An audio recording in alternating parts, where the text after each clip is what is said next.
सरफरोशी की तमन्ना अब हमारे दिल में है। देखना है जोर कितना बाजू ये कातिल में है। चिंगारी आज़ादी की सुलग उठी है सीने में। ये देखो जुल्म की दीवार गिर गई है जीने में। वो लहरें क्या रोक सकेंगी तूफानों की रवानी को, जो उठी है इस देश की मिट्टी के दीवाने सीने में। नमस्कार आदरणीय प्रधानाचार्य जी, सभी शिक्षकगण, अभिभावकगण और मेरे प्यारे साथियों, आप सभी को स्वतंत्रता दिवस की हार्दिक शुभकामनाएं एवं बधाई।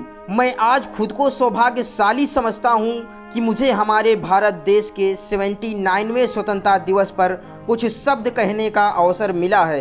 15 अगस्त 1947 को 200 वर्षों की गुलामी के बाद भारत ने आज़ादी की सांस ली। लेकिन क्या आपने कभी सोचा है इससे पहले क्या हुआ था? किसी माँ ने अपना बेटा खो दिया, किसी बहन का भाई फांसी पर चढ़ गया, किसी बच्चे ने अपने पिता को तिरंगे में लिपटा देखा। गुलामी सिर्फ जंजीर नहीं थी, वो हर धड़कन पर पहरा था। भगत सिंह ने फांसी से पहले कहा था, सरफरोशी की तमन्ना अब हमारे दिल में है। लेकिन क्या हमने उस तमन्ना को बचाकर रखा है? गांधी जी ने सत्य और अहिंसा को अपना हथियार बनाया, लेकिन क्या आज हम सच बोलने से भी डरते हैं? नेताजी सुभाष चंद्र बोस ने कहा था, तुम मुझे खून दो मैं तुम्हें आज़ादी दूंगा। और आज हम क्या दे रहे हैं? सिर्फ शिकायतें।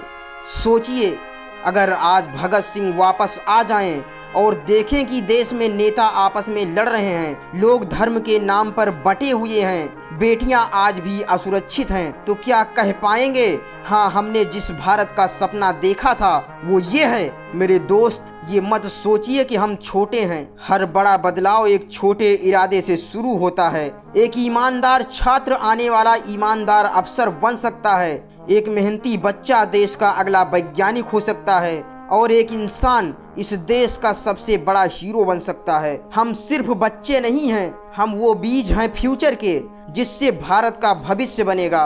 कुर्बान हो गए जो देश के लिए, वो इतिहास बन गए। जो सिर्फ जिए अपने लिए, वो सिर्फ किताब बन गए। 1999 का साल, कारगिल की पहाड़ियाँ, 18,000 फीट की ऊंचाई और हड्डियां जमाने वाली ठंड। दुश्मन ने हमारे भारत देश की जमीन पर कब्जा किया था, और तब भारत माँ ने अपने वीर सपूतों को पुकारा।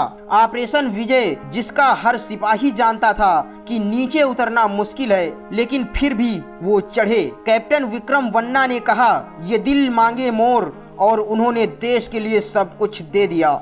लेफ्टिनेंट अनुज नैयर, राइफलमैन संजय कुमार, ग्रेनेडियर योगेंद्र यादव, सभी ने अपने जान की बाजी लगा दी। उनके खून से कारगिल की बर्फ लाल हो गई थी, लेकिन तिरंगा को उन्होंने झुकने नहीं दिया था। हजारों परिवारों की आंखों में वह दर्द अभी तक सूखा नहीं था जो 1999 में कारगिल में बरस गया था। और यहाँ पाकिस्तान ने 22 अप्रैल 2025 को एक चाल और चली और 26 निर्दोष नागरिकों को उनका धर्म पूछकर मारा। लेकिन हमारे भारत देश ने उनको इसके बदले ईंट का जवाब पत्थर से दे दिया और उनके होश ठिकाने लग गए। 7 मई को 23 मिनट में ऑपरेशन सिंदूर के द्वारा 9 आतंकी ठिकानों पर सटीक मिसाइल हमले किए और उनके मुल्क में घुस कर मारा और उनको उनकी औकात दिखा दी।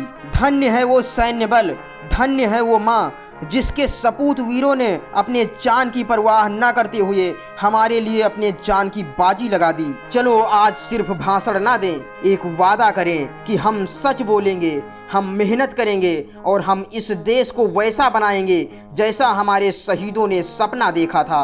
मुझे गर्व है कि मैं उस देश में जन्मा हूँ जहाँ बेटा शहीद होता है तो माँ कहती है मेरा दूसरा बेटा भी तैयार है। मुझे गर्व है कि मैं उस देश में जन्मा हूँ जहाँ बाप को शहीद हुए 1 साल भी नहीं होते और बेटा कहता है माँ मुझे भी आर्मी में जाना है। तिरंगे की ये आन है, शहीदों की ये पहचान है, मर भी जाए तो क्या हम, वतन के नाम ही तो जान है। कुछ न पूछो हमने क्या खोया क्या पाया है, वो देखो बॉर्डर पर कोई आज भी तिरंगा लहराया है। ये मत कहना कि बस भाषण सुनाया है, हमने यहाँ से आज एक वादा उठाया है। यूनान मिस्र रूमा सब मिट गए जहाँ से, अब तक मगर है बाकी नामो निशा हमारा। कुछ बात है कि हस्ती मिटती नहीं हमारी, सदियों रहा है दुश्मन दौरे जहाँ हमारा, सारे जहाँ से अच्छा हिंदुस्तान हमारा, हिंदुस्तान हमारा। जय हिंद, वंदे मातरम। अगर ये वीडियो अच्छी लगी हो तो एक लाइक और सब्सक्राइब करके ही जाना, जिससे अगली वीडियो की नोटिफिकेशन आपको सबसे पहले मिल सके। चलिए मिलते हैं अगली वीडियो में, तब तक के लिए धन्यवाद।